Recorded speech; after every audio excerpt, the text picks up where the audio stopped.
भारतीय संविधान 1773 से 1947 तक के सभी लड़ाई एक्ट और अनेक प्रकार के जो भारत में स्थापित की गई उन्हें देखेंगे। इसमें 1773 से लेकर 1947 तक के सभी भारतीय संविधान से जुड़ी घटना को कवर करेंगे। सो स्टार्ट करते हैं। 1757 ईस्वी की प्लासी की लड़ाई और 1764 ईस्वी बक्सर के युद्ध को अंग्रेजों द्वारा जीत लिए जाने के बाद बंगाल पर ब्रिटिश ईस्ट इंडिया कंपनी ने शासन का शिकंजा कसा। इसी शासन को अपने अनुकूल बनाए रखने के लिए अंग्रेजों ने समय समय पर कई एक्ट पारित किए, जो भारतीय संविधान के विकास की सीढ़ियां बनी। 1773 ईस्वी का रेगुलेटिंग एक्ट। इस एक्ट के अंतर्गत कलकत्ता प्रेसिडेंसी में एक ऐसी सरकार स्थापित की गई जिसमें गवर्नर जनरल और उसकी परिषद के 4 सदस्य थे, जो अपनी सत्ता का उपयोग संयुक्त रूप से करते थे। इसकी मुख्य बातें इस प्रकार हैं, जिसमें पहला है, कंपनी के शासन पर संसदीय नियंत्रण स्थापित किया गया। दूसरा, बंगाल के गवर्नर को तीनों प्रेसिडेंसियों का जनरल नियुक्त किया गया। तीसरा, कलकत्ता में एक सुप्रीम कोर्ट की स्थापना की गई। 2. 1784 ईस्वी का पिट्स इंडिया एक्ट। इस एक्ट के द्वारा दोहरे प्रशासन का प्रारंभ हुआ, जिसमें पहला है, कोर्ट ऑफ डायरेक्टर्स व्यापारिक मामलों के लिए।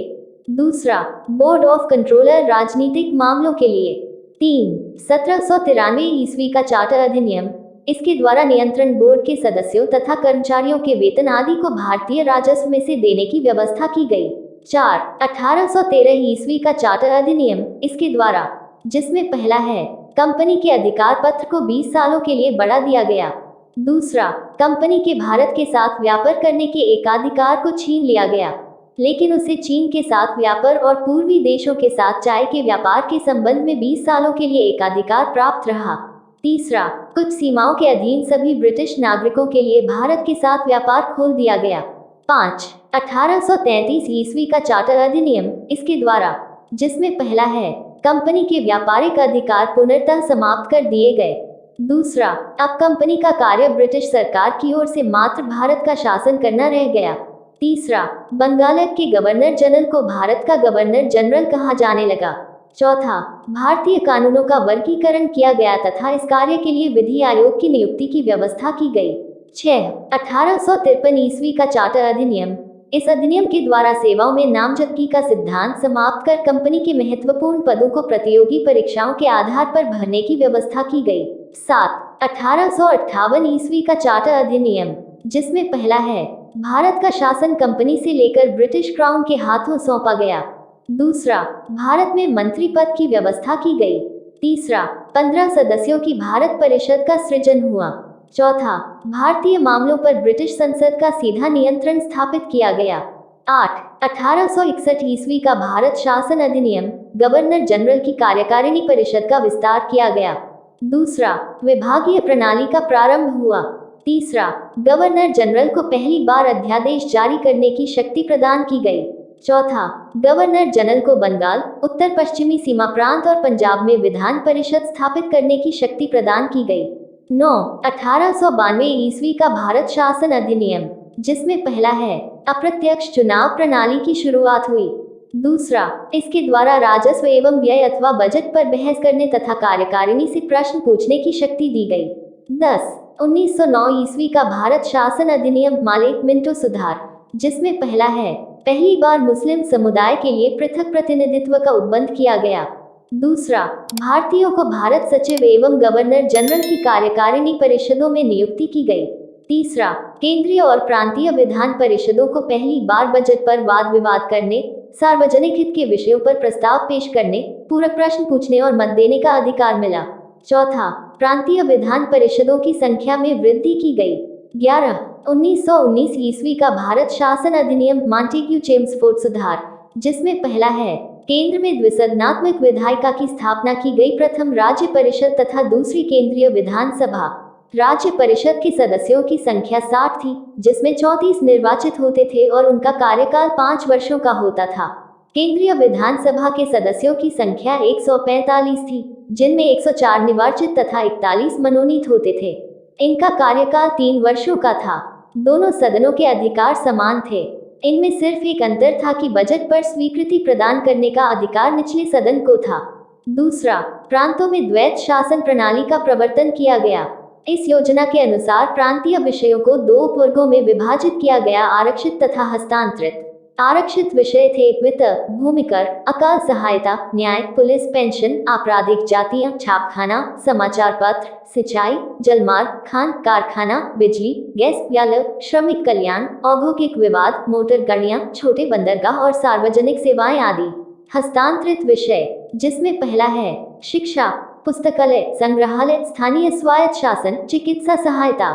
दूसरा, सार्वजनिक निर्माण विभाग, आबकारी, उद्योग, तौल तथा माप, सार्वजनिक मनोरंजन पर नियंत्रण, धार्मिक तथा अग्रहार दान आदि। तीसरा, आरक्षित विषय का प्रशासन गवर्नर अपनी कार्यकारी परिषद के माध्यम से करता था, जबकि हस्तांतरित विषय का प्रशासन प्रांतीय विधानमंडल के प्रति उत्तरदायी भारतीय मंत्रियों के द्वारा किया जाता था। चौथा, द्वैत शासन प्रणाली को 1935 ईस्वी के एक्ट के द्वारा समाप्त कर दिया गया। पांचवा, भारत सचिव को अधिकार दिया गया कि वह भारत में महालेखा परीक्षक की नियुक्ति कर सकता है। छठा, इस अधिनियम ने भारत में एक लोक सेवा आयोग के गठन का प्रावधान किया। 12, 1935 ईस्वी का भारत शासन अधिनियम। 1935 ईस्वी के अधिनियम में 451 धाराएं और 15 परिशिष्ट थे। इस अधिनियम की मुख्य विशेषताएं इस प्रकार हैं, जिसमें पहला है अखिल भारतीय संघ। यह संघ 11 ब्रिटिश प्रांतों, 6 चीफ कमिश्नर के क्षेत्रों और उन देशी रियासतों से मिलकर बनना था जो स्वेच्छा से संघ में सम्मिलित हों। प्रांतों के लिए संघ में सम्मिलित होना अनिवार्य था, किंतु देशी रियासतों के लिए यह ऐच्छिक था। देशी रियासतें संघ में सम्मिलित नहीं हुई और प्रस्तावित संघ की स्थापना संबंधी घोषणा पत्र जारी करने का अवसर ही नहीं आया। दूसरा, प्रांतीय स्वायत्ता। इस अधिनियम के द्वारा प्रांतों में द्वैत शासन व्यवस्था का अंत कर उन्हें एक स्वतंत्र और स्वशासित संवैधानिक आधार प्रदान किया गया। तीसरा, केंद्र में द्वैत शासन की स्थापना। कुछ संघीय विषयों, सुरक्षा, वैदेशिक संबंध, धार्मिक मामले को गवर्नर जनरल के हाथों में सुरक्षित रखा गया। अन्य संघीय विषयों की व्यवस्था के लिए गवर्नर जनरल को सहायता एवं परामर्श देने हेतु मंत्रिमंडल की व्यवस्था की गई, जो मंत्रिमंडल व्यवस्थापिका के प्रति उत्तरदायी था। चौथा, संघीय न्यायालय की व्यवस्था। इसका अधिकार क्षेत्र प्रांतों तथा रियासतों तक विस्तृत था। इस न्यायालय में एक मुख्य न्यायाधीश तथा 2 अन्य न्यायाधीशों की व्यवस्था की गई। न्यायालय से संबंधित अंतिम शक्ति प्रिवी काउंसिल लंदन को प्राप्त थी। पांचवा, ब्रिटिश संसद की सर्वोच्चता। इस अधिनियम में किसी भी प्रकार के परिवर्तन का अधिकार ब्रिटिश संसद के पास था। प्रांतीय विधानमंडल और संघीय व्यवस्थापिका इसमें किसी प्रकार का परिवर्तन नहीं कर सकते थे। छठा, भारत परिषद का अंत। इस अधिनियम के द्वारा भारत परिषद का अंत कर दिया गया। सातवां, सांप्रदायिक निर्वाचन पद्धति का विस्तार। संघीय तथा प्रांतीय व्यवस्थापिकाओं में विभिन्न संप्रदायों को प्रतिनिधित्व देने के लिए सांप्रदायिक निर्वाचन पद्धति को जारी रखा गया और उसका विस्तार आंग्ल भारतीयों, भारतीय ईसाइयों, यूरोपियनों और हरिजनों के लिए भी किया गया। आठवां, इस अधिनियम में प्रस्तावना का अभाव था। नौवां, इसके द्वारा बर्मा को भारत से अलग कर दिया गया, अदन को इंग्लैंड के औपनिवेशिक कार्यालय के अधीन कर दिया गया और बरार को मध्य प्रांत में शामिल कर लिया गया। 13, 1947 ईस्वी का भारतीय स्वतंत्रता अधिनियम। ब्रिटिश संसद में 4 जुलाई 1947 ईस्वी को भारतीय स्वतंत्रता अधिनियम प्रस्तावित किया गया, जो 18 जुलाई 1947 ईस्वी को स्वीकृत हो गया। इस अधिनियम में 20 धाराएं थीं। अधिनियम के प्रमुख प्रावधान निम्न हैं, जिसमें पहला है 2 अधिराज्यों की स्थापना। 15 अगस्त 1947 ईस्वी को भारत एवं पाकिस्तान नामक 2 अधिराज्य बना दिए जाएंगे और उनको ब्रिटिश सरकार सत्ता सौंप देगी। सत्ता का उत्तरदायित्व दोनों अधिराज्यों की संविधान सभा को सौंपा जाएगा। दूसरा, भारत एवं पाकिस्तान दोनों अधिराज्यों में एक एक गवर्नर जनरल होंगे, जिनकी नियुक्ति उनके मंत्रिमंडल की सलाह से की जाएगी।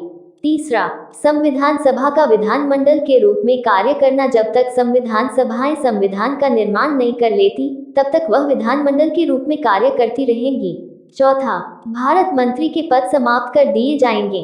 पांचवा, 1935 ईस्वी के भारतीय शासन अधिनियम द्वारा शासन जब तक संविधान सभा द्वारा नया संविधान बनाकर तैयार नहीं किया जाता है, तब तक उस समय 1935 ईस्वी के भारतीय शासन अधिनियम द्वारा ही शासन होगा। छठा, देशी रियासतों पर ब्रिटेन की सर्वोपरिता का अंत कर दिया गया। उनको भारत या पाकिस्तान किसी भी अधिराज्य में सम्मिलित होने और अपने भावी संबंधों का निश्चय करने की स्वतंत्रता प्रदान की गई। तो दोस्तों, आज के लिए इतना ही। उम्मीद है आपको वीडियो पसंद आया होगा। अगर आया है तो प्लीज़ वीडियो को लाइक चैनल पे नए हो तो चैनल को सब्सक्राइब करना मत भूलना। धन्यवाद।